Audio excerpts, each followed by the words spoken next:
Say hey everyone, welcome into another edition of Say Hey Plays. My name is Jose Bouquett. Alongside me, as he is every Thursday, is my guy Ian Cameron. Ian, how you doing? Good to be with you as always on a Thursday, Jose, and even better when there's actually a few more than a couple games to talk about. So looking forward to that as well. Yeah, we have a smaller card, but it's a fun card. At least some interesting twists and turns as we navigate it. I actually do have. I guess I did have three plays already. I went 2-1 so far after a horrific 0-6 day. So trying to make up for yesterday. But the Celtics were on, and that seemingly takes up the most of my mental energy on those days. So buyer beware on the Celtics game days when it comes to my picks. Ian, how's your baseball season going so far? Well, it's turned around the last, I would say, week to 2 weeks. I mean, it was a bad April, especially a horrible first week or two. It just absolutely couldn't get much to go right. Lots going right lately, though, Jose. It's been much better. It's not surprising because now we got a large amount of numbers and stats and data on all these hitters, all these pitchers, and you know kind of who's good and who's not at this point, and you just adjust in terms of current form and short term when pitchers go on an uptick or a downturn. Same thing with teams and bullpens, and it's just once you have a good amount of numbers to back up what you like, it makes the job a little bit easier. So it's been a nice week or so. We've turned our season from negative into plus profits. So now we just got to try to maintain that because when you're talking baseball betting every single day, 162 games, the next downturn could be right around the corner. So we're trying to avoid that. Yeah, no, I agree with you wholeheartedly there, Ian. And I hope you get out of these ruts for sure. And that's what I'm hoping for today here. I mean, 2-1 to start today. Can't complain with the over. In the Dodgers game, which cashed comfortably, team total over 3.5. Or sorry, I had 3 for the Phillies, and then I had the first 5 under Giants and the Rockies and Logan Webb pitching well. Very interesting. Very interesting. Not pitching well even against the Colorado Rockies. No. But let's get right into it. And apologies if the mic does sound a little weird. I'm going to investigate that after the show. And if it gets bad, and then it says Real Deal says I know bass. Interesting. See, well, I'll try to fix that here in a second. And I'll try to turn up the bass a little bit for you guys and see if that works out. But let's introduce this first game real quick and talk about it. Ian, I'll let you go first. Oh, actually, hold on. Am I a psychopath? Let's get to say play 64.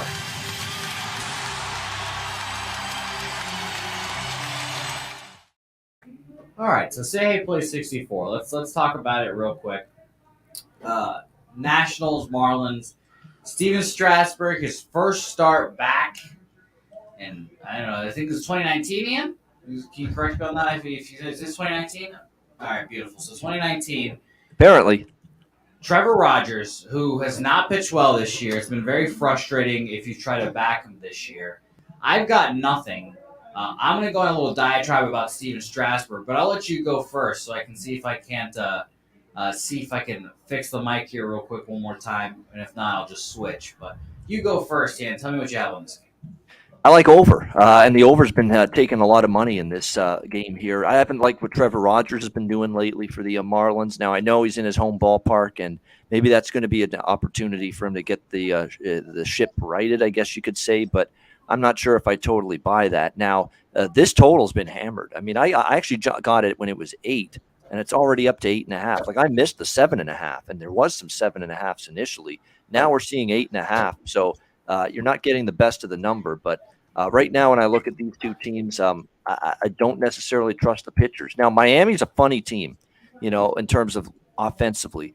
You saw them just absolutely destroy Washington a couple nights ago with Adon on the mound, 12 runs they scored, and then, of course, they could barely scratch a couple runs across the board in that extra inning win against Washington last night against Josiah Gray. You got a masterful performance from Sandy Alcantara, but Trevor Rogers is not pitching that way right now for the Marlins. Horrible home ERA as well, 10.457 ERA for Trevor Rogers at Marlins Park. So it's been real tough sledding for him there. 4-0 to the over, by the way. in Rogers' 4 home starts this year for the Marlins. So I think we're going to end up seeing some runs in this game. I'm not ready to trust Strasburg. I don't care who he's pitching. He's not exactly been a guy that you can count on year in and year out. This is a guy that's making now his second start. He made a start back a few starts now, May 21st, May 27th, June 1st. He's not pitching deep into ball games. The last start against Atlanta, he ended up going, or that was last year rather, those 3 starts. But this year his first start. But last year he didn't pitch much, and when he did pitch, he didn't pitch all that well. He gave up 12 runs during that span. So just not a pitcher I trust. Again, we have to also trust Miami's often inconsistent, erratic offense, but I'll trust them in this matchup against Strasburg. So for me, 8.5, I'll still recommend it at 8.5, which is the current number over the total. There we go. We try to get Jose figured out here on the Say Hey Plays show. You good? Yes. Now we're rolling. There we go. We're figuring it out. Like I said, we're very flexible here. Welcome to live television. Yeah, exactly. Yeah. So I will say this, Ian. I agree with you on the runs. I do kind of expect there to be runs here today. And I don't want to back Strasburg on this first start just for the obvious reasons of I want to see him pitch well first. I want to see just how he bounces back from this injury that I guess it's new. I don't know if you want to call it new because it's happened in the past a lot, but it's just increasing in increasing in frequency. I wrote down some guys that had the thoracic outlet syndrome surgery. The notable ones that we'll remember: Tyson Ross, Mike Foltynewicz had it, Matt Harvey had it, and Trevor Rosenthal has it now. So those are all names that you really don't want to back, or they have not been the same. And, I mean, that's not even to say, let's talk about all of his other injuries. Elbow soreness, Tommy John, back strains, obliques, quads. It's just they chose the wrong dog when they chose Harper over Strasburg, unfortunately. So I'll pass here as well, Ian. My only look really would be to Miami team totals. I think that a 60 pitch. I did see that they would go no limitations today, but 60 pitches? Let's see it here. I want to see Steven Strasburg come out there, especially against the 4th best team against righties, 128 weighted runs created plus during the Jose split right now. So, yeah, just a stay-offs game for me, but runs here for sure. The over would definitely be a look here as well, Ian. And what were you on? Sorry, since I was fixing myself, I couldn't hear what you were on. Yeah, over the total. Yeah, don't worry. Don't put yourself in a position where you got to sweat and worry about who's going to win the game. Just focus on you don't trust either pitcher. That's what I'm doing. Yeah, and THC's Rizzo saying Strasburg had owned the Marlins. I thought about that too. I'll be honest. It was one of those things where I was like, I could probably look up his past numbers and probably get a good read on him. But the Marlins have just flipped their lineups and their teams so much that it's kind of hard to get a read on. So I agree with you there on the over, Ian, but we'll keep it moving. And Trevor Rogers, again, has not been great this year. So definitely helps the over there. Nothing official for me as well. Caprillion versus Pingleton here. 2 great last names. Guardians, A's. Another game where I'll just pass on. I mean, really kind of feels like an under game, to be honest. Both these offenses have not been doing great. I really don't want – well, I'll say this. I think Capillion's a better pitcher than he's pitched. I said that frequently now, and he's not gone out there and pitched any better. But I think he's better than a 6 ERA, obviously. And Pingleton, I guess I don't know much about him. I'm just kind of surprised that he's pitching this well. So I just don't want anything to do with this game. I need to keep seeing Pingleton do this thing, I guess. So another pass game for me, unfortunately, here, Ian. Yeah, I actually like Cleveland a little bit here. Oakland's terrible. I don't need much of a reason to bet against Oakland. I mean, they're absolutely brutal right now. This baseball team can't hit a lick. They actually had a chance in a couple of those games against Atlanta. In that series, the interleague series earlier this week, and they blew it. Bullpen couldn't hold the fort. Not a very good team. Caprillion is a guy that's kind of been more bad than good. Pilkington may not be able to keep this up for Cleveland, but right now he's the better arm at the moment. right now he's got the better lineup behind him. Cleveland has been hitting the ball better than Oakland. They've got the much better bullpen. Oakland's bullpen's just a pathetic disaster. Cleveland has a much, much better bullpen here. So I didn't mind going ahead here and just laying a half a run in the first 5 innings, minus a half, around minus 115, keeping it simple. Better team. I think the pitcher that's in better form. Oakland can't get out of their own way. So Cleveland in the first 5, laying a half a run for me. Yeah, it makes a whole lot of sense.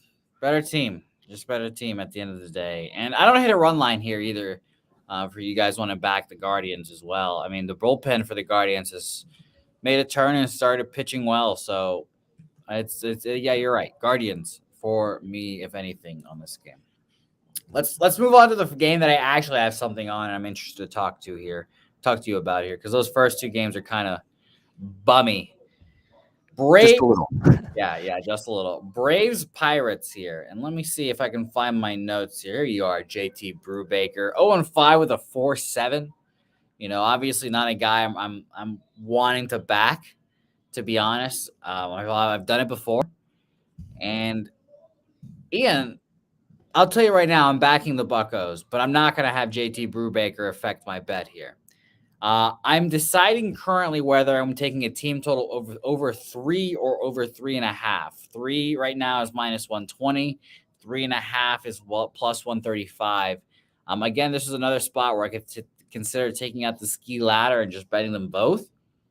But I do like the Pirates today. I like their offense today against Max Fried. And we know if you watch Betting with the Bag, full run line or line value from Sports Insights on the Pirates, that's always a big indicator for me. It's like, okay, well, Sports Insights says line value. It seems like it's been hitting at a tremendous clip. So I'm backing it here, even though when it doesn't make sense, it hits. And that's kind of just the little blind faith, I guess. I'm not going to take the money line because I'm not feeling that bold today, especially after poor performances. But I like their team total. I think I'll take the 3.5, honestly, at plus 135. And my last little point here, and the thing that really drove it home for me, because Max Fried has been phenomenal. Last time out at Colorado, 8 innings, 2 hits, no earned runs, 4 Ks, 1 walk. Again, one of my favorite lefties to play or watch.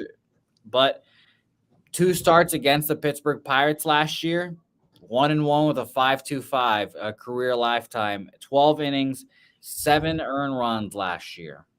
So for some reason, the Pirates get to Fried. So I'm taking the Pirates team total here. Yeah, this one's Atlanta's been really, really priced high this week, haven't they? I mean, even against Oakland, I wanted to back Atlanta in some of those games, but the prices were just astronomical. I couldn't do it. And I kind of feel the same way here. I mean, I like Fried, but I don't like him as minus 280. So if it's a price point type of decision for you as to bet Pittsburgh here, I don't hate it.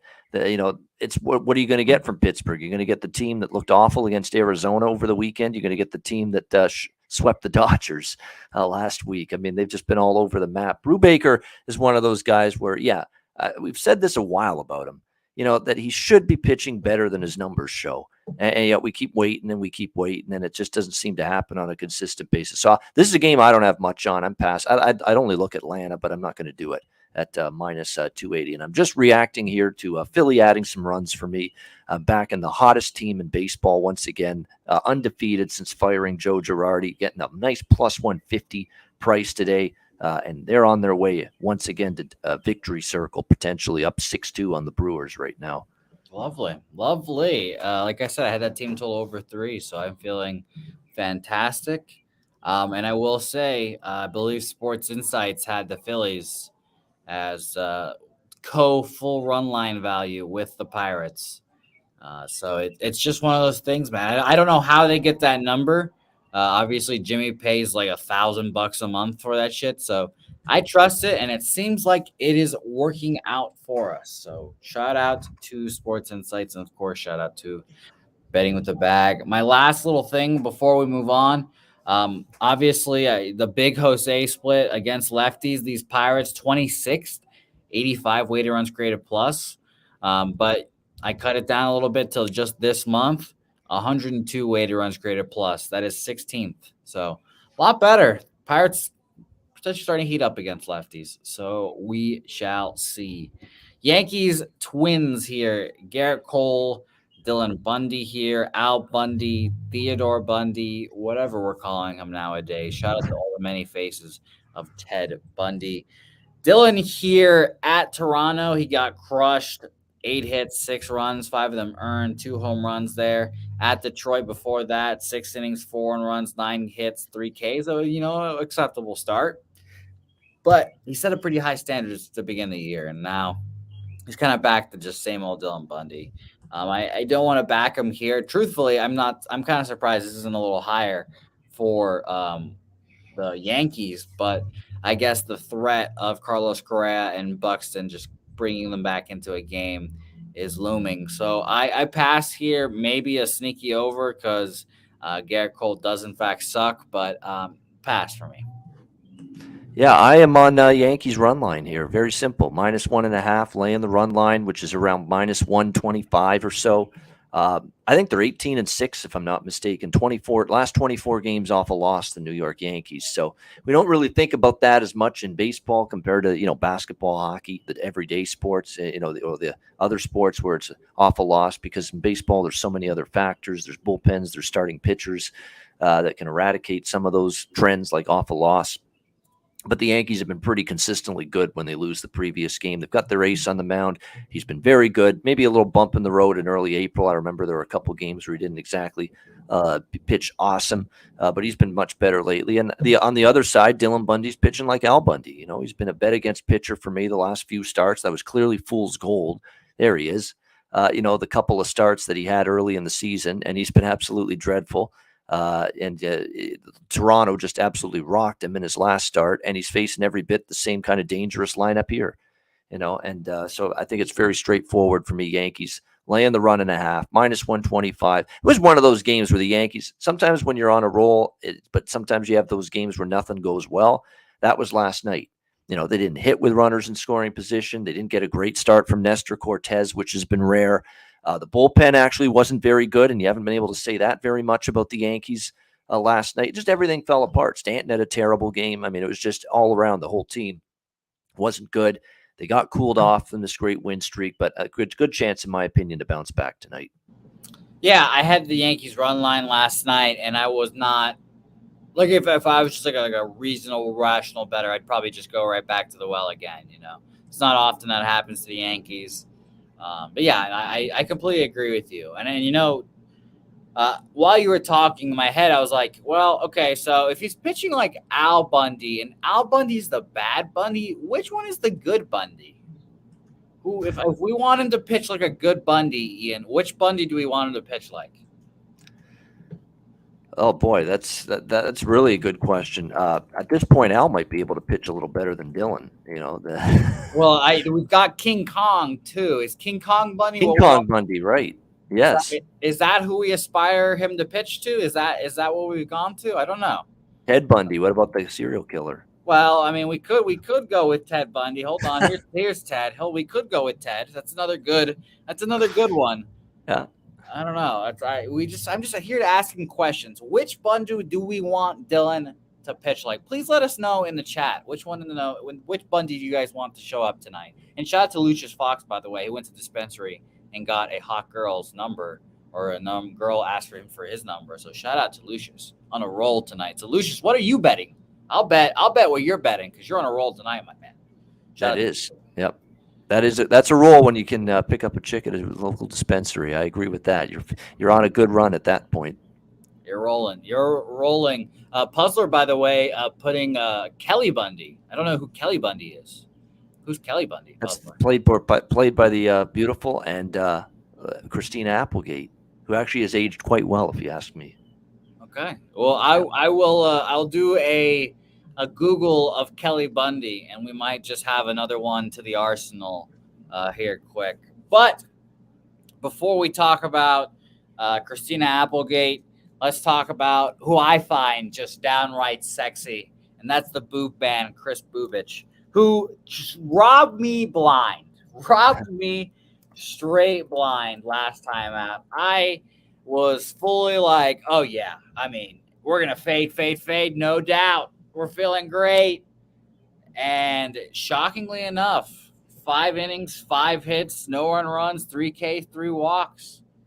And I shocked. I didn't know what to say. I was like, wow, I didn't expect this at all from Bubic. And everyone now is kind of touting him and hyping him up to be, I don't know, just a younger, sneaky arm. And I'm just like, I don't see it, guys. I don't know. I just think Chris Bubic is not good.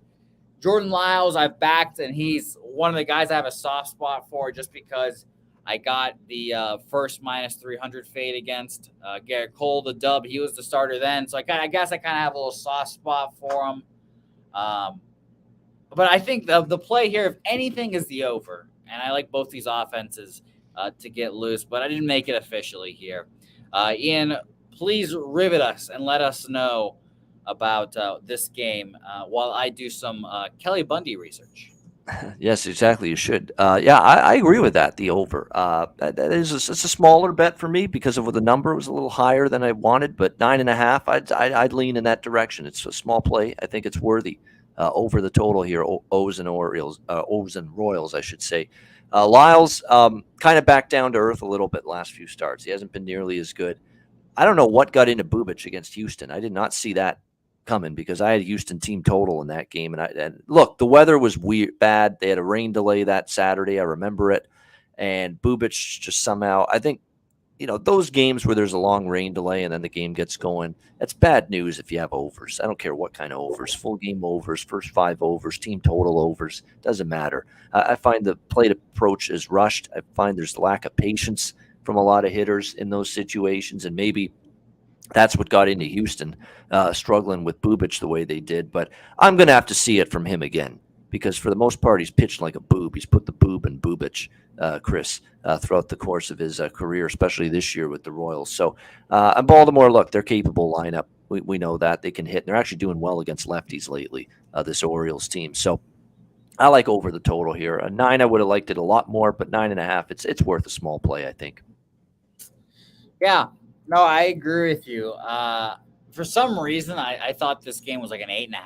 To be honest, I don't know why, and I just don't think I could do it with either one of these guys. But I'm right there in lockstep with you. The same way you're saying, feeling about Bubic.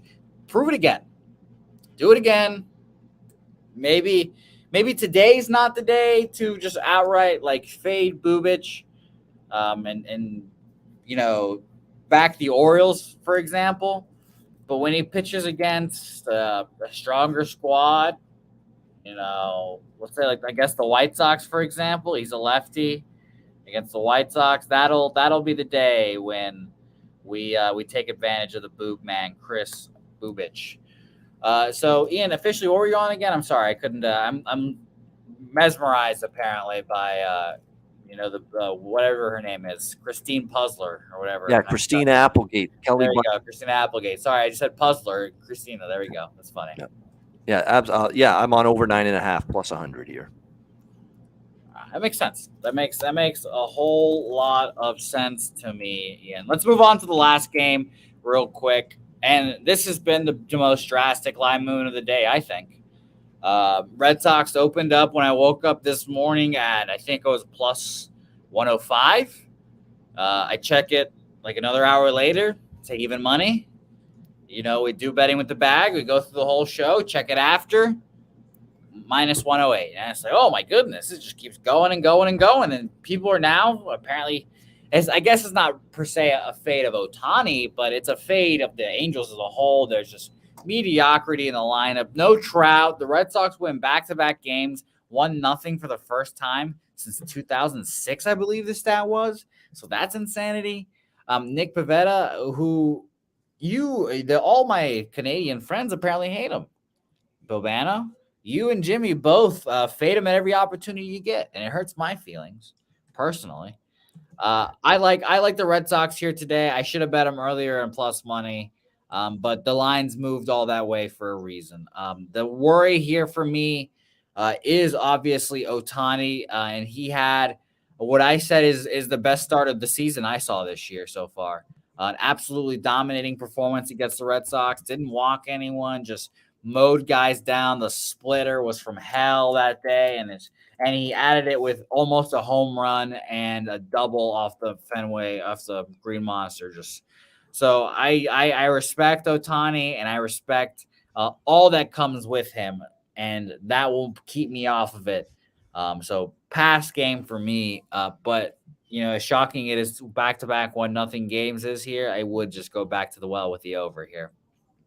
Yeah, this one's a Boston first 5 full game split for me. I mean, I'm not even going to overthink it, overcomplicate it. How many times have I been against the Angels lately? I think I took Philly in every game against the Angels. That was a combination of, Angels were struggling and Philly just fired Girardi, and I figured they'd get a boost from it. Never did I think the Phillies would just be rolling like they are right now since Girardi got fired. But that was the beginning of the run when they played the Angels last weekend. And the Angels lost some heartbreakers. I mean, they actually had a sizable lead on Sunday in the finale, and they somehow coughed it up, and they lost 9-7. That was the game when Harper had the slam to tie it, and then Stott had the home run to win it for the Phillies. Just brutal, and they haven't really responded since then. They've been swept here in the first 3 games at home against Boston. They can't hit their way out of a wet paper bag right now. Other than the 5 and the 7 run outburst, look at these last other games they played: 1-1, 1-0, 2-0-0. I mean, shutout in 2 of the last 3 games. I like Pivetta here, actually. Pivetta, give Pivetta a little bit of credit here with the way he's gone. I mean, last 3 starts, 3-0, 1.89 ERA. They gave up just 3 runs. Actually, if you go back to the second start he had in May, so that's his last 6 starts. He's now given up no more than 3 runs in any of those starts. So we do got to give Pivetta. I mean, 1 run allowed to Texas in a victory, 1 run allowed to Houston, complete game victory. That was 5-0 or Boston in Pivetta's last 5 starts. He gave up just 3 runs and 6 good innings against the White Sox. 1 run, 5 hits, and 6 innings against Baltimore. Shutout, dominated Oakland in his last start. 7 innings of 2 hits, shutout ball. 5 straight games with Boston. For Boston that they've won with Pivetta on the mound. So it's a no-brainer. I mean, I like Ohtani, don't get me wrong. Is he pitched all right? Yeah, he's pitched okay. I wouldn't say he's been great, though. 3.99 ERA, 3.74. It's all right. It's okay numbers. They're not great. They're not spectacular. And he has still been giving up the home run ball. That is always something that concerns me a little about Ohtani. He's given up 6 home runs in his last 4 starts. I mean, that's not good. And the one thing the Red Sox do is they have some thump. They've got some power in that lineup. So to me, it's just ride the hot, fade the cold. Boston's playing well. The Angels are 14 losses in a row and probably counting after tonight. Yeah, I have watched all the games. Obviously, I didn't watch last night's very closely because of the Celtics.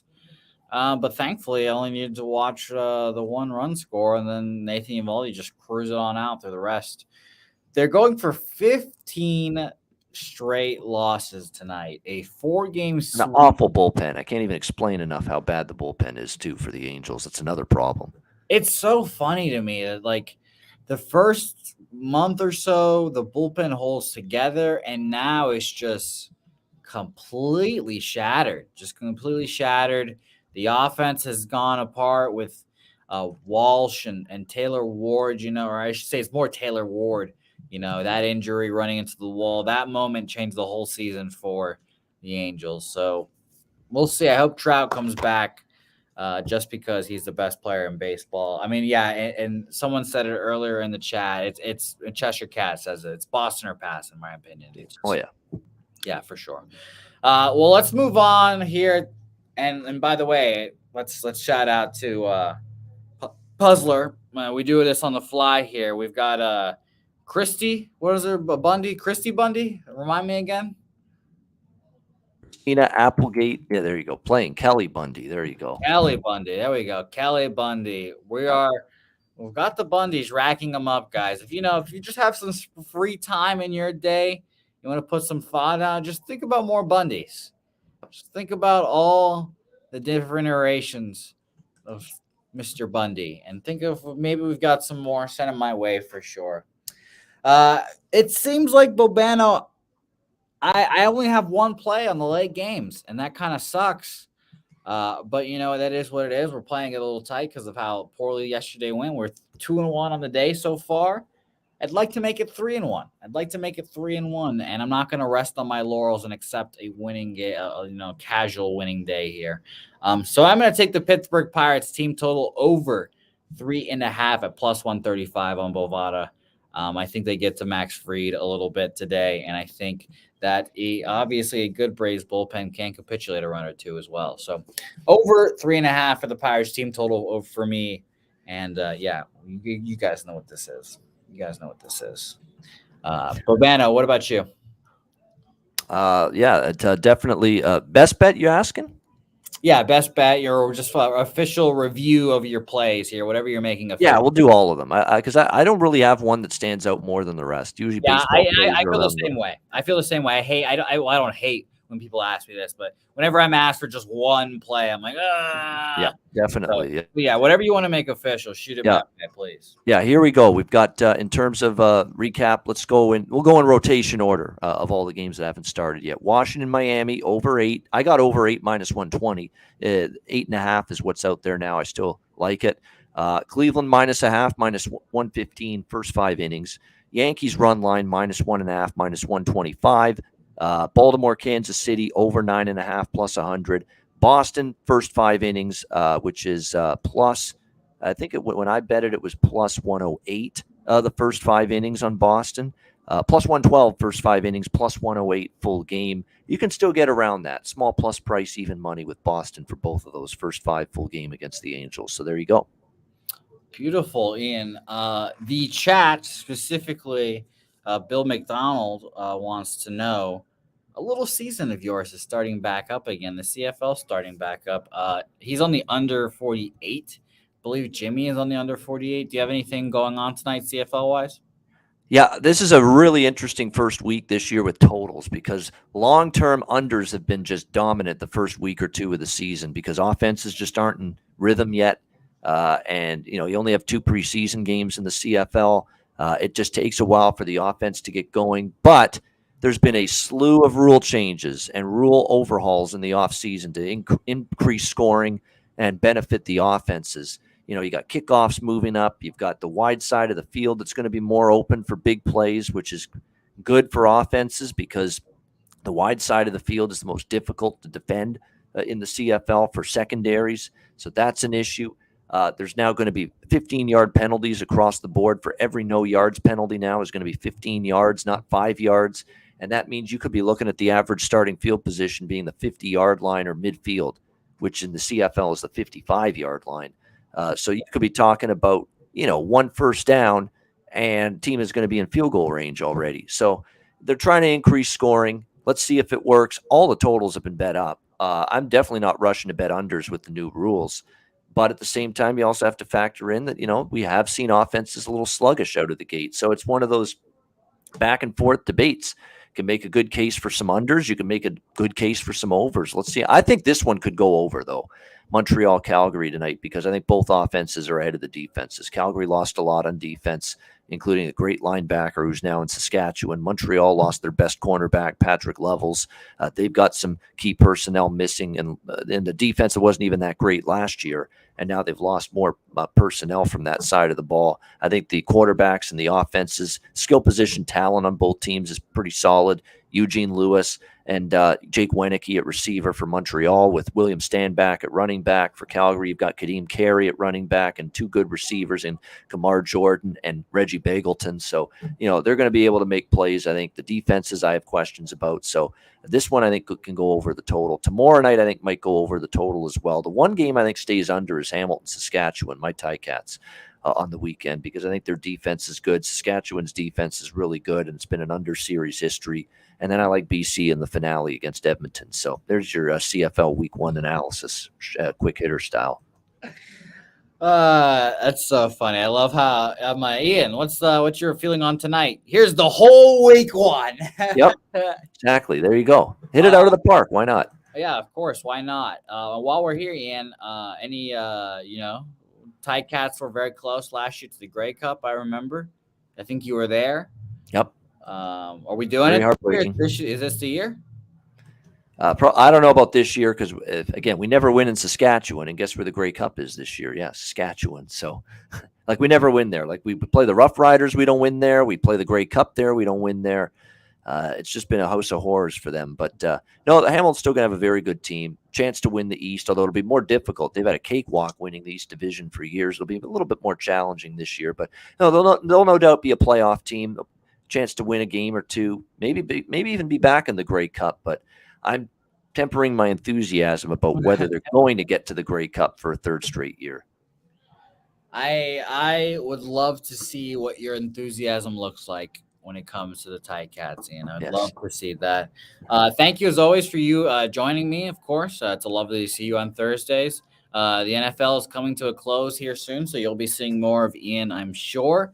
Ian, where can the people find you? Obviously, you've got tomorrow is a lovely day, always seeing you. But where can people find you, basically? Yeah, Twitter at Bobano. I'll be on with Jimmy the Bag, betting with the Bag tomorrow, 11 a.m. The usual Friday tradition, breaking down. Well, I don't know if we'll have NHL. No, we won't. There's no NHL tomorrow, so we'll have MLB, the whole MLB card, but we will have CFL. I know Jimmy mentioned last week. Now that CFL started, that'll be part of the analysis now when I'm on Fridays. So we'll break down some CFL, the entire MLB card tomorrow.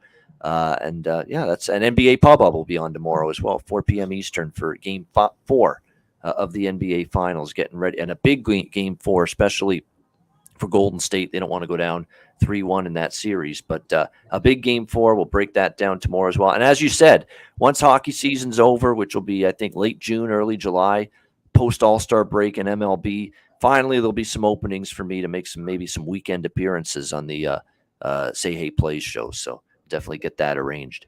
Yes, for sure. I love Alex G researching the Canadian Football League, and he earlier he said, "What's a CFL?" And now he's figuring it all out. I love it. Alex G, this is the discovery you're making. It's been around for 100 years, more than 100 years. The CFL, it's a rich in tradition and history football league. Well, let me tell you, Alex. Unlike these phony ass pansy leagues that are going on right now, like USFL and XFL. Whoa! We won't have the XFL slander. I think San Antonio is going to get a team, maybe, perhaps, whichever league gives. I would cheer for them. Yeah.